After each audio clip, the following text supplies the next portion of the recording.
In North Korea, getting too close to absolute power is usually a death sentence. But becoming the supreme leader's ex-girlfriend?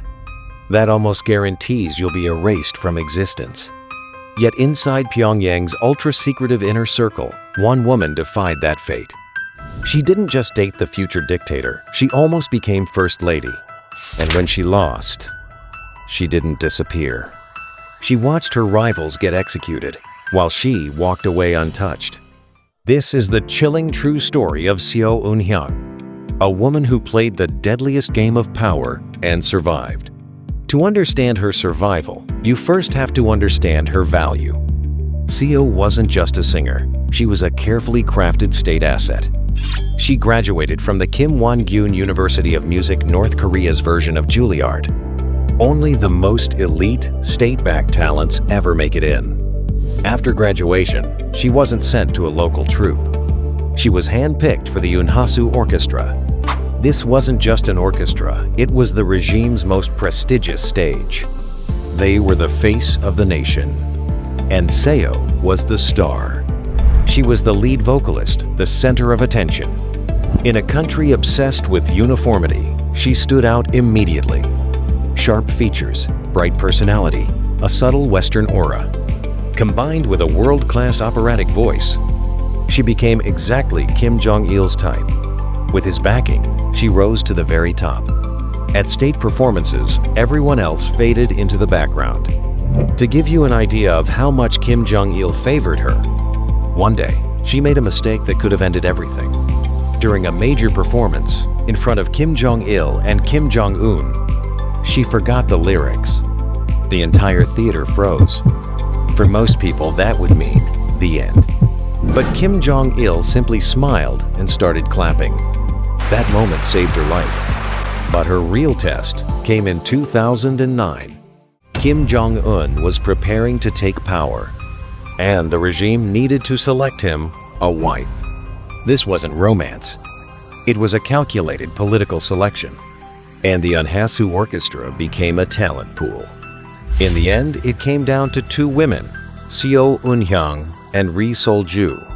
For Kim Jong-un, who spent his youth studying in Switzerland, Seo was his absolute dream girl. But the regime saw things differently.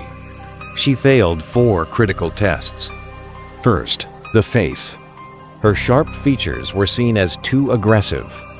Ri Sol-ju had the traditional full moon face, and she resembled Kim Jong-un's grandmother.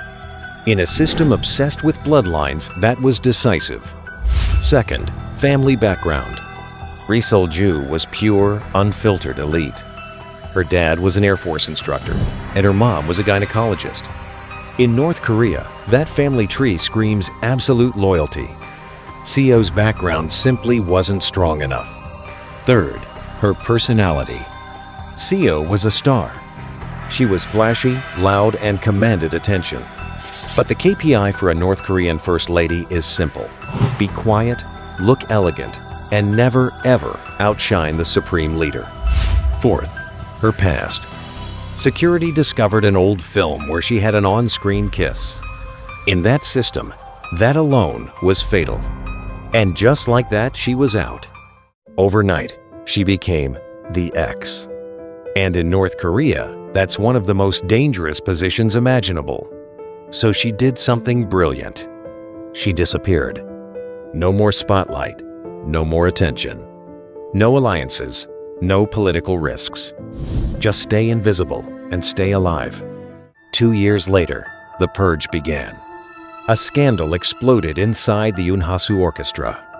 Executives and top stars of the Unhasu Orchestra were caught secretly filming and distributing adult videos. To save themselves, some suspects even whispered a deadly rumor. Ri Sol-ju used to film this stuff too. That sealed their fate. The regime responded with brutal force. The orchestra was dissolved. Top members were executed. The rest were sent to labor camps. Everyone expected Seo to be next, but her name was never called. When it was over, she was still there, untouched. Today, she lives a quiet life as a vocal professor. Rumor has it, arranged directly by the highest levels of government, she married a high-ranking political official. In a system where one mistake can cost everything, she lost the throne. But she kept the only thing that truly matters: her life. If this story blew your mind, subscribe and tell me. See you in the next one.